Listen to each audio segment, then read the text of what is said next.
everyone, it is Love Compassionately here again, coming to you with a brand new video. So for old and new subscribers, I want to give you some background information so that you can understand why I decided to make the video. I earned a Bachelor of Science degree in psychology from St. Joseph's University in Philadelphia, Pennsylvania, and afterwards I went on to earn a Master of Arts degree in healthcare ethics from the same school. Currently, I work in the education sector, and that provides me with a lot of opportunities to mature professionally and personally.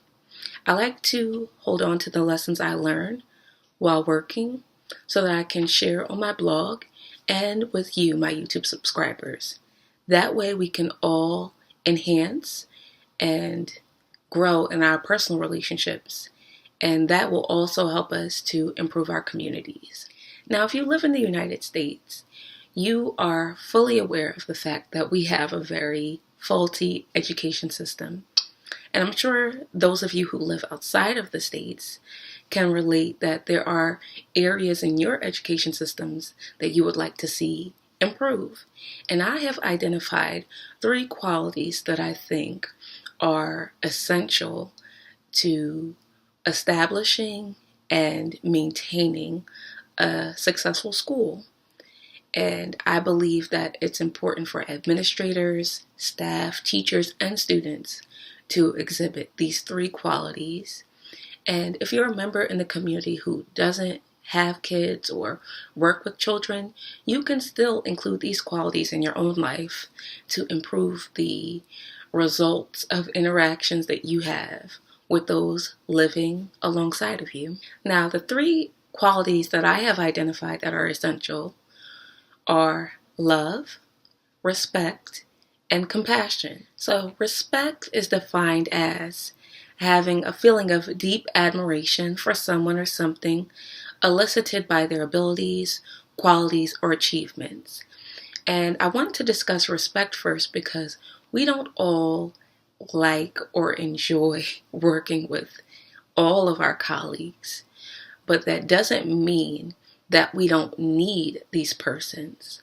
All of us have different strengths and we all have different weaknesses. And that's why we're called to be collaborators, members of a team. And in order to collaborate, you have to get beyond what you don't like about a person and see the strength that they possess and see the strength that you possess and see how you can combine those strengths to do great things. Now, respect is something that I often see missing among administrators, teachers, staff, and students. And that can be a huge impediment to a child's learning process. It can cause them to do less than what their potential is. And so respect is a major factor that we have to call ourselves to each day in the education system, and also for those of you, again, who are members of a community. We have to wake up each day determining within ourselves that we're going to do a better job of highlighting, acknowledging, and admiring the strengths of those who we have to engage with. The second quality that I want to speak on is compassion. Compassion is defined as sympathetic pity and concern for the sufferings or misfortune of others. And I feel like compassion is often lacking because we become desensitized to problems that we hear about over and over again. And you see the same issue in the healthcare system, the legal system, and even if you work in other industries, you may also see a desensitization or a apathy concerning the problems of those who you work with. Now, here's the problem with becoming apathetic towards the concerns of others. People want to feel like you are investing in them. You don't have to be the top CEO, manager, boss of your organization to show concern for others. When people feel appreciated, when people feel valued, when people feel like they're not alone, they're apt to do better at their jobs. Students also are apt to do better in their education process when they feel like the people working with them really have a heart for them.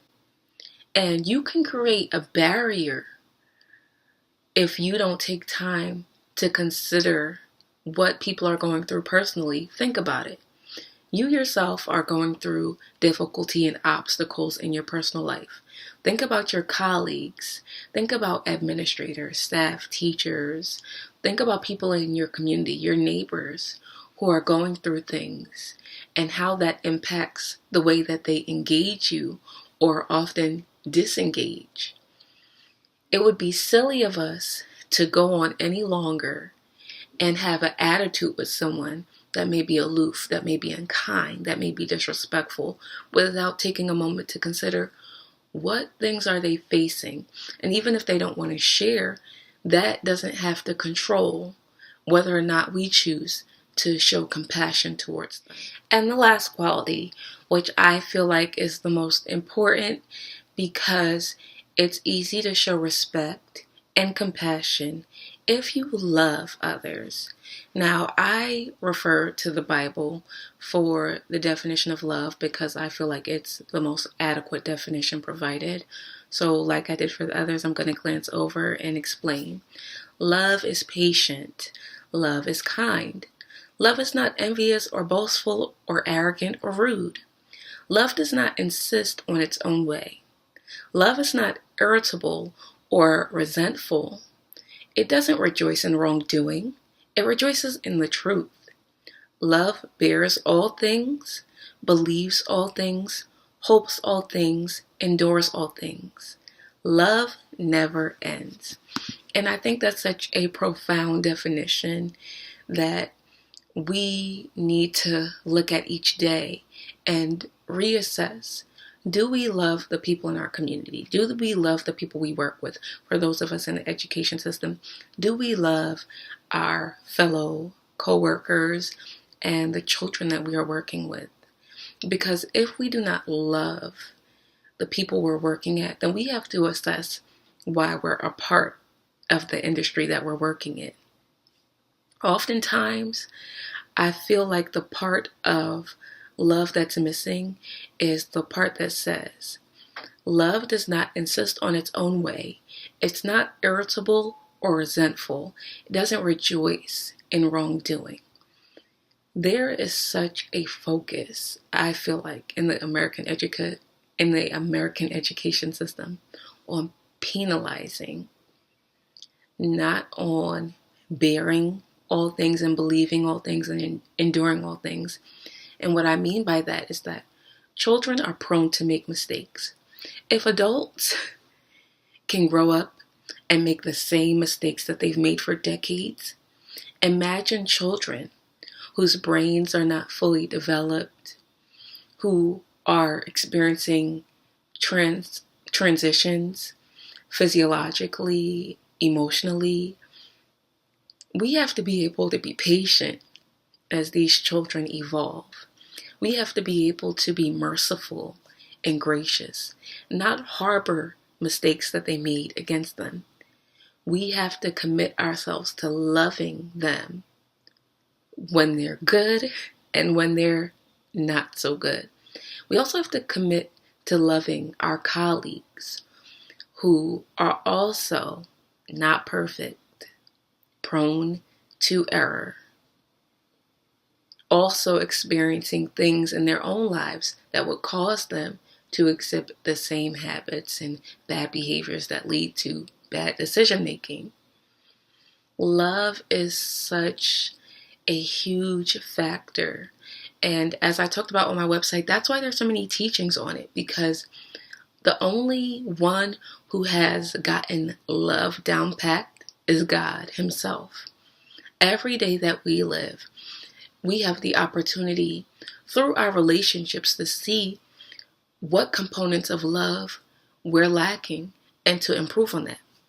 You may be a very kind person, but you may lack patience. You may be a very patient person, but you have an issue with holding resentment or grudges. This video is perfect for you and it's perfect for me because it calls us to look at those areas where we are lacking and improve upon those areas. There is so much success to be acquired and obtained, and love is the factor that will allow success to be continuous. Love makes the difference often in what students get certain opportunities. I see it every day. Certain people holding resentments against others and withholding opportunities or resources from them because of a grudge, because of resentment, because of harboring something that the other person did against them. When love is lacking, mistakes are bound to happen over and over again. We need more love in other industries as well. Like I mentioned before, we need more love in the healthcare system, more love in the legal system, more love in the healthcare system. I think that outcomes that are being made currently in the U.S. are being made because there's a lack of love. I truly hope you enjoyed watching the video. And again, if you have any commentary that you would like to contribute to add to improvement of our education system or to enhance our communities, please feel free to dialogue with me. I'll include my email in the description box, so if you have personal concerns that you'd like to reach out to me in regards to, that we can speak privately. Thank you for tuning in, and please don't forget to like, comment, subscribe, and share the video with all persons that you know. Until next time, have a blessed day, guys.